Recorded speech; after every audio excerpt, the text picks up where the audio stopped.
Serial पति ब्रह्मचारी के आने वाले एपिसोड काफ़ी धमाकेदार होने वाले हैं, क्योंकि आने वाले एपिसोड में एक तरफ जहां सूरज खुद को लड़ाई करने से तो रोक लेता है, वहीं दूसरी तरफ अब जल्दी ईसा को घर छोड़कर सूरज की लाइफ से दूर जाना पड़ेगा। लेकिन जहां अब जल्द ही सूरज की लड़ाई होने वाली है, वैसे भी ईसा शर्त जीत जाएगी और ईसा को घर छोड़कर नहीं जाना पड़ेगा। खैर, जहां अब सरला सूरज से सवाल जवाब करने वाली है, आखिर सूरज को लड़ाई करने की क्या ज़रूरत थी। लेकिन सूरज अब घर वालों से साफ साफ कह देगा, सूरज लड़ाई करना नहीं छोड़ सकता है। खैर, आने वाले एपिसोड में जहां ईसा और सूरज अब एक साथ तो रहने वाले हैं, लेकिन अब सूरज ईसा से साफ साफ कह देगा, सूरज और ईसा कभी भी एक नहीं हो सकते हैं। इसीलिए अब जल्द से जल्द ईसा को अपने घर वापस लौट जाना चाहिए और ईसा को इतनी तकलीफों में सूरज के घर रहने की कोई ज़रूरत नहीं है। लेकिन जहां ईसा फैसला कर चुकी है, कुछ भी हो जाए, ईसा अब सूरज के घर में ही रहने वाली है। वैसे में आने वाले एपिसोड में अब सूरज और ईसा के बीच दूरियां कम होती हुई नजर आएंगी। खैर, जहां सरला ये सब देखकर बहुत ज़्यादा गुस्सा करने वाली है, वैसे में अब सरला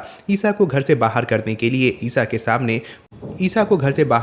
लिए ईसा को बहुत सारी मुसीबतों में डालने वाली है। खैर, जहां सरला की वजह से ईसा की मुसीबतें तो बढ़ चुकी हैं, लेकिन ईसा भी सरला की सारी मुसीबतों का सामना करेगी और सरला को भी एहसास हो जाएगा, सरला इतनी आसानी से ईसा को अब इस घर के बाहर नहीं कर सकती है। खैर, अब ये देखना इंटरेस्टिंग होगा, आखिर अब सूरज और ईसा के बीच दूरियां कैसे कम होंगी, क्योंकि अब धीरे धीरे सूरज भी ईसा को समझने लगेगा और सूरज को समझ में आएगा ईसा एक बहुत अच्छी लड़की है और सरला ईसा के साथ जो कुछ भी कर रही है वो बहुत गलत है। ईसा को इस तरह टॉर्चर नहीं करना चाहिए। खैर, अब सूरज यहाँ सरला को समझाने की कोशिश तो करेगा, लेकिन सरला किसी की बातों को सुनने को बिल्कुल भी तैयार नहीं होगी। लेकिन अब धीरे धीरे सरला को भी एहसास होने वाला है, सरला ईसा के साथ जो कुछ भी कर रही है वो गलत है। सरला को इस तरह ईसा से बदला नहीं लेना चाहिए। लेकिन अब सूरज और ईसा तो एक दूसरे के करीब आएंगे, लेकिन अब ईसा के पापा की वजह से सूरज की मुसीबतें बढ़ने वाली हैं। वीडियो पसंद आया हो तो वीडियो को लाइक करें और चैनल को सब्सक्राइब करना